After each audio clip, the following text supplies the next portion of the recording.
Exactamente a las 3:17 p.m., hora del este, hoy 10 de enero de 2026, una jueza federal hizo algo inédito en los 249 años de historia de Estados Unidos. La jueza Tanya Chutkin remitió formalmente al Congreso la conducta criminal de un expresidente y exigió un juicio político inmediato. Permítanme repetirlo para que no quede mal. Una jueza federal en funciones examinó las pruebas que tenía ante sí. 14 violaciones documentadas de órdenes judiciales, intimidación de testigos y obstrucción de la justicia, y concluyó que el Congreso no podía esperar más. Esto no es especulación. No se trata de una fuente anónima. Se trata de un documento legal de 47 páginas presentado ante un tribunal federal, disponible para el público en este momento. Y en aproximadamente 72 horas, la Cámara de Representantes votará si Donald Trump se convierte en el primer presidente en la historia estadounidense en ser sometido a 3 juicios políticos. Como Paulo Nogueira Batista, he estado cubriendo esta historia durante meses. Les advertí que esto iba a pasar. Les dije que los jueces eventualmente dejarían de tolerar la obstrucción, que la maquinaria de rendición de cuentas comenzaría a moverse. Hoy se movió. Permítanme explicarles exactamente qué sucedió, qué significa y qué sigue. Así que establezcamos exactamente lo que ocurrió hoy, porque los detalles importan. La jueza Tanya Chutkin preside uno de los casos penales federales contra Donald Trump.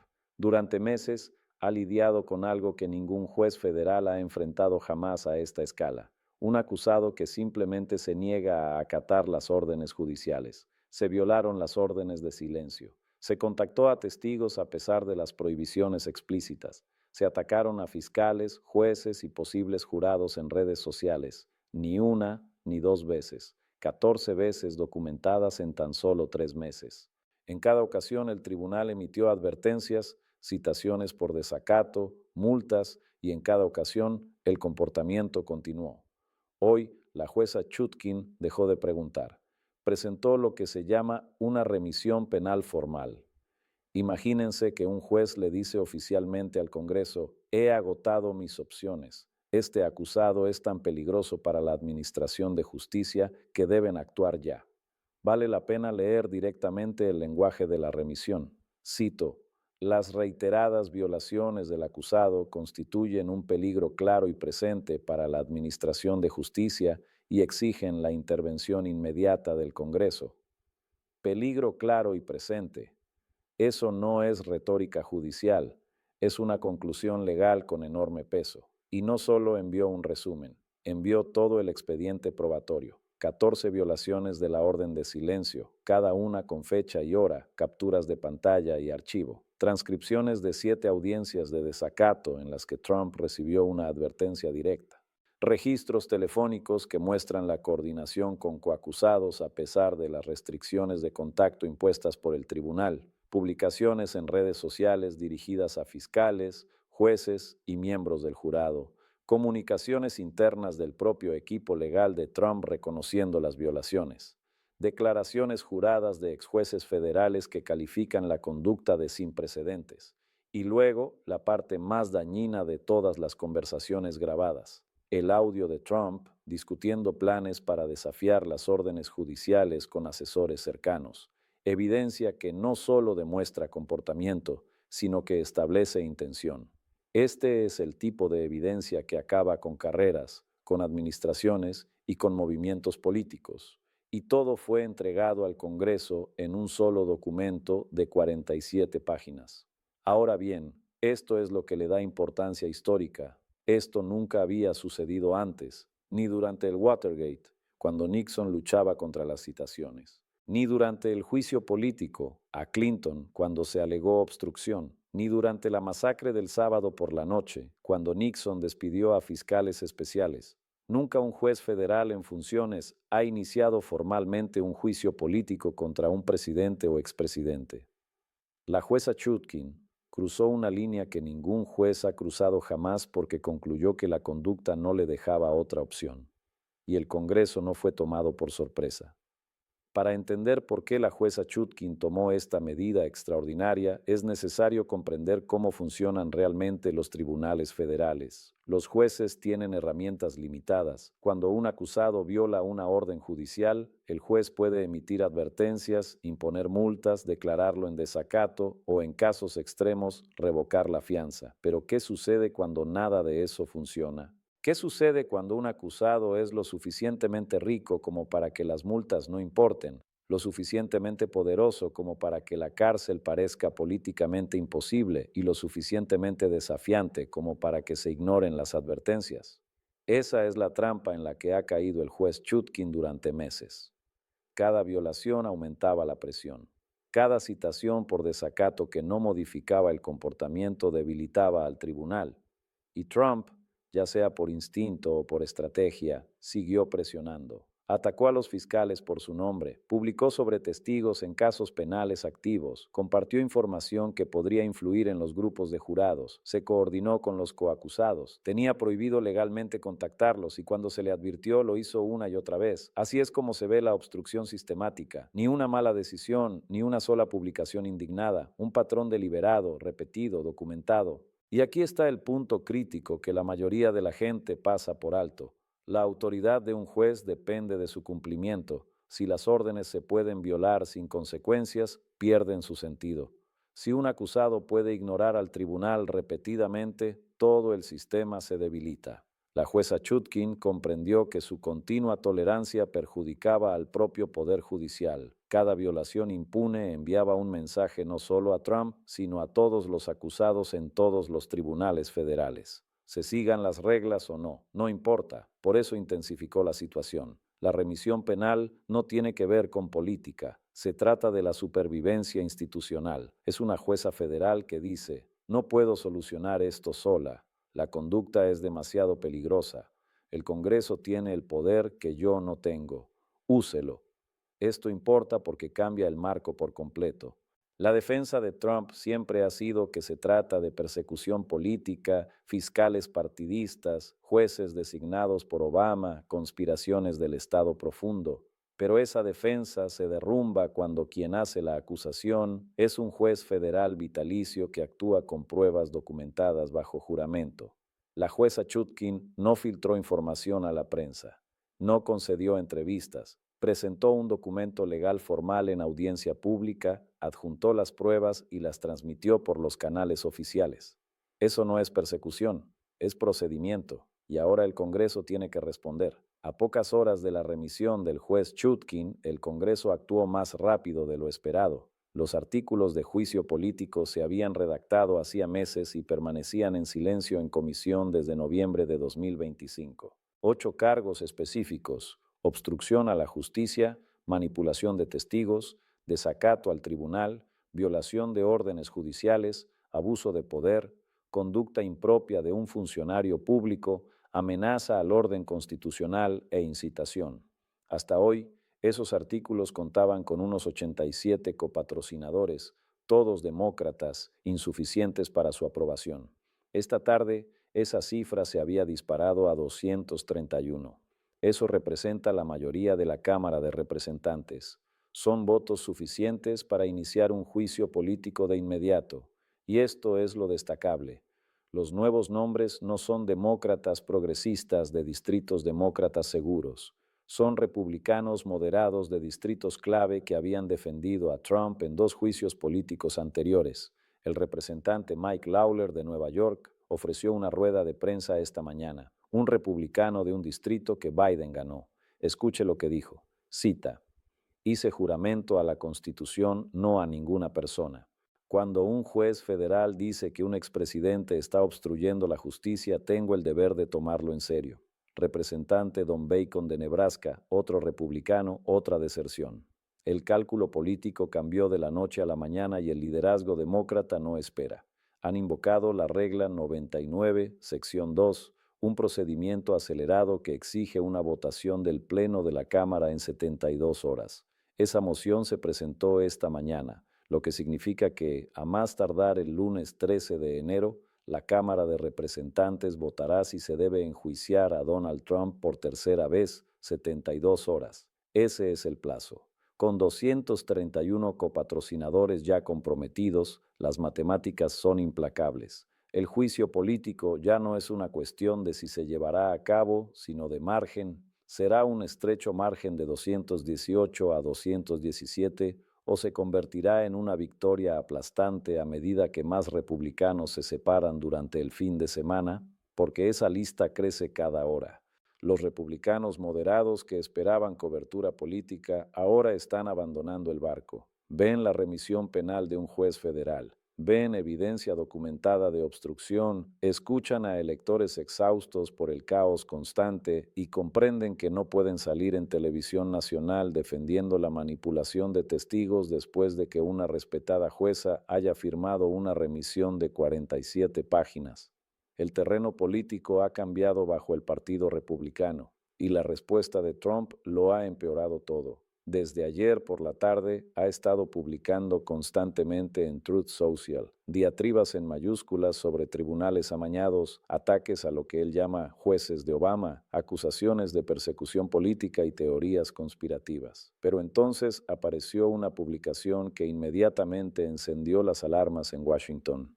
Cito: si el Congreso sigue adelante con esta caza de brujas, los patriotas deben converger en Washington.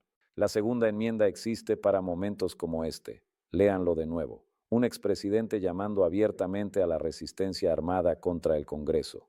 Eso no es retórica de campaña. Eso no es pose política. Las fuerzas del orden lo están tratando como una amenaza. Cada publicación que hace ahora se convierte en evidencia. Cada escalada refuerza el caso en su contra. Está presentando los argumentos de la Fiscalía en tiempo real. Y Washington ha respondido en consecuencia. Unidades de la Guardia Nacional están desplegadas en todo el complejo del Capitolio. Se están levantando barricadas de acero alrededor de los edificios federales. Manifestantes pro-Trump se están congregando cerca del National Mall. Contra manifestantes que exigen responsabilidades se están congregando cerca de la Corte Suprema. Las fuerzas del orden están en todas partes. Así se ve el Capitolio en este momento. No por unas elecciones, ni por una amenaza extranjera, sino porque un expresidente se enfrenta a un juicio político y ha llamado a la resistencia armada. La mayor parte de la cobertura mediática actual se centra en la votación del juicio político. ¿Se aprobará? ¿Cuántos republicanos desertarán? ¿Qué sucederá en el Senado? Son preguntas importantes, pero no las más importantes. Esto es lo que la mayoría de la gente pasa por alto. La remisión del juez Chutkin no solo llegó al Congreso. Las pruebas de manipulación de testigos, obstrucción a la justicia y desacato penal también se han remitido al Departamento de Justicia. Eso significa que ya no es solo un proceso político, es una investigación criminal paralela. Si los fiscales federales establecen que Trump coordinó directamente con testigos para influir en el testimonio, se trata de un delito federal grave de subordinación al perjurio. La manipulación de testigos conlleva una importante exposición a la prisión. Lo mismo ocurre con la obstrucción de la justicia. Múltiples grandes jurados federales ya están activos en Washington, D.C., Miami y Atlanta. Es totalmente plausible que se presenten nuevas acusaciones penales mientras el proceso de destitución del Senado sigue en curso. Piénsenlo. Podríamos estar presenciando un juicio en el Senado mientras un gran jurado federal presenta simultáneamente nuevos cargos. Este es un territorio constitucional que los redactores anticiparon, pero que esperaban que nunca se pusiera a prueba. Múltiples mecanismos de rendición de cuentas operan simultáneamente: destitución en la Cámara de Representantes, juicio en el Senado, procesamiento penal federal en los tribunales, y luego hay algo más que apenas se discute públicamente. Los informes indican que ya han comenzado conversaciones discretas sobre la enmienda 25. Esta enmienda permite la destitución sin destitución si se considera que un presidente no puede ejercer sus funciones. Requiere la presencia del vicepresidente y de la mayoría del gabinete. Puede actuar con rapidez de la noche a la mañana si es necesario. El hecho de que esta opción se esté siquiera discutiendo revela la gravedad que los funcionarios consideran que se ha vuelto esta situación. Seamos claros. No estoy prediciendo que se invoque la enmienda 25. Les digo que se está discutiendo y que esa discusión en sí misma es históricamente significativa. Mientras tanto, el Partido Republicano se está fracturando en tiempo real. Hay leales como los representantes Marjorie Taylor Greene y Matt Gaetz que redoblan sus esfuerzos, convocan protestas, defienden a Trump sin reservas y atacan a cualquier republicano que rompa filas. Y hay pragmáticos como Lawler y Bacon que se distancian, citando sus juramentos a la Constitución. Las amenazas internas están aumentando. Los legisladores que desertaron se enfrentan al acoso de la base de Trump. El propio partido se está desintegrando. Con las elecciones intermedias de 2026 a solo 10 meses, muchos republicanos ven una catástrofe electoral por delante si siguen atados a este nivel de caos. Están calculando, evadiendo riesgos, preparando estrategias de salida. Ese es el fondo del asunto. No se trata solo de una votación de impeachment, se trata del colapso de una coalición política que ha dominado la política republicana durante casi una década. Una vez que sus miembros desertan públicamente, la barrera no se cierra, se rompe. Cada nueva deserción facilita la siguiente, y a nivel internacional las consecuencias ya son visibles. Un expresidente estadounidense que amenaza con la resistencia armada mientras se enfrenta a un impeachment no es un titular común. Nuestros aliados están alarmados, nuestros adversarios observan de cerca, evaluando la inestabilidad, buscando debilidades. La inestabilidad interna siempre tiene consecuencias globales. Y ahora mismo, para el resto del mundo, Estados Unidos se ve profundamente inestable. Hablemos de lo que esto significa para la gente común, no para políticos ni abogados, sino para estadounidenses comunes que intentan comprender qué está sucediendo en su país. Primero, la economía. Los mercados detestan la incertidumbre y no hay nada más incierto que una crisis constitucional que se desarrolla en tiempo real. Los mercados de futuros ya están reaccionando.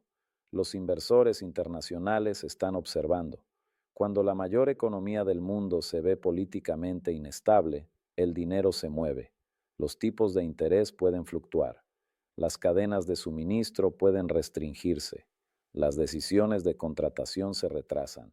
Nada de esto está garantizado, pero todo se vuelve más probable cuando el sistema político está consumido por la crisis. En segundo lugar, la confianza.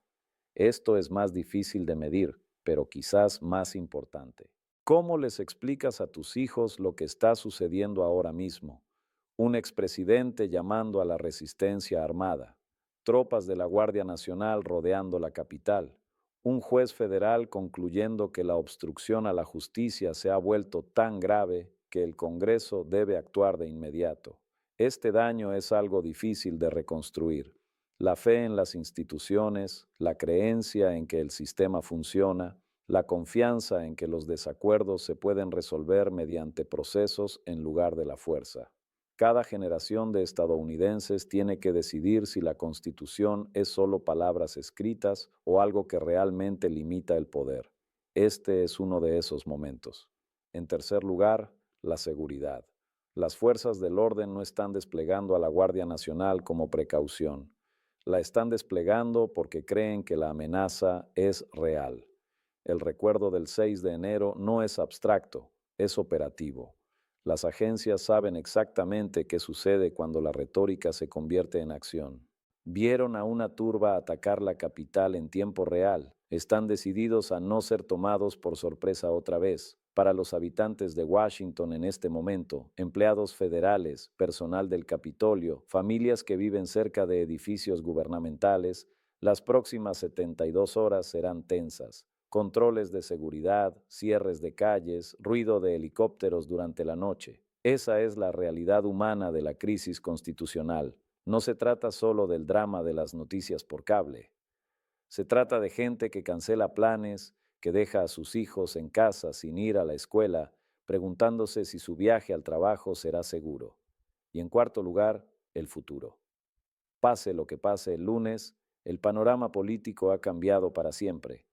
Si Trump es sometido a un tercer juicio político, se convierte en una figura histórica sin igual, definida no por sus logros políticos, sino por repetidos procedimientos de rendición de cuentas.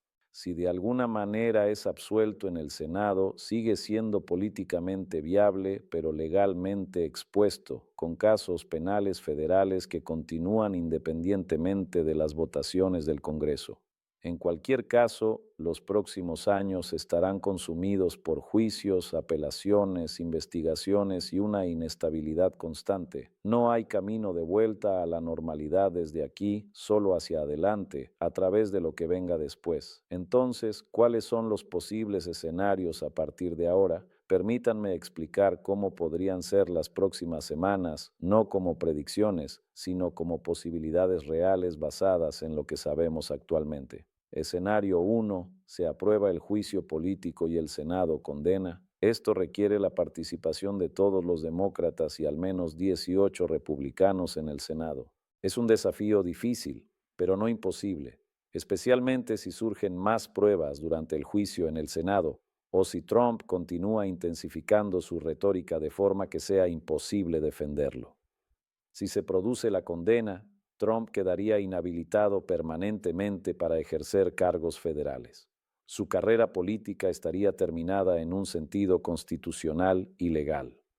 Escenario 2. Se aprueba el juicio político y el Senado absuelve. Este es quizás el resultado más probable según los patrones históricos. La Cámara de Representantes inicia el juicio político, el Senado celebra un juicio, pero 67 votos a favor de la condena no se materializan. En este escenario, Trump sobrevive legalmente, pero se ve gravemente debilitado políticamente. Las pruebas presentadas durante el juicio se convierten en información pública permanente. Los senadores republicanos que votaron a favor de la absolución se enfrentarán a ese voto en todas las campañas futuras. Escenario 3. Se invoca la 25-punta enmienda. Esto sería más rápido que un juicio en el Senado, posiblemente de la noche a la mañana. Requiere que el vicepresidente Vance y la mayoría del gabinete concluyan que Trump no es apto. Se está debatiendo. Que esto ocurra realmente depende de factores que no podemos ver desde fuera, pero el mero hecho de que esté sobre la mesa demuestra la inestabilidad que se percibe. Escenario 4.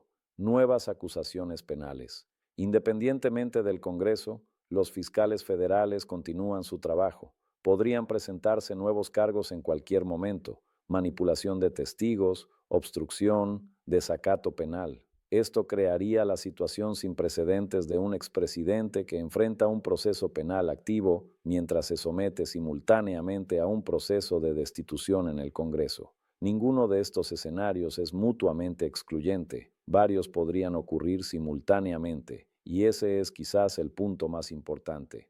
Trump no se enfrenta a una sola amenaza, sino a múltiples amenazas que convergen a la vez: congresionales, judiciales, penales y políticas. Las próximas 72 horas determinarán cuál de estas vías se hará realidad. Antes de terminar, permítanme darles 3 cosas que deben recordar de todo lo que hemos cubierto. Primero, un juez federal ha remitido formalmente una conducta criminal al Congreso por primera vez en la historia de Estados Unidos. Esto no es política. Se trata de un juez vitalicio que actúa con base en evidencia documentada de obstrucción y manipulación de testigos. Segundo, la Cámara votará sobre el impeachment el lunes. Con 231 copatrocinadores ya comprometidos, su aprobación es prácticamente segura. La pregunta es el margen y si más republicanos romperán filas durante el fin de semana. Tercero, esto es más grande que un impeachment. Las investigaciones criminales continúan, se está discutiendo la enmienda 25. El Partido Republicano se está fracturando. Y las próximas 72 horas definirán la responsabilidad presidencial por generaciones. Yo, Paulo Nogueira Batista, cubriré esta historia a medida que se desarrolle. Si este análisis les ayudó a comprender lo que realmente está sucediendo más allá de los titulares y el pánico de las noticias por cable, consideren suscribirse. Intento hacer lo que he hecho hoy: tomar situaciones complicadas, explicarlas con claridad y ayudarles a pensar en lo que viene a continuación. Dejen un comentario abajo. Dime qué crees que debería hacer el Congreso. Dime qué crees que pasará el lunes. Este es uno de esos momentos en los que estar informado realmente importa. Nos vemos en la próxima.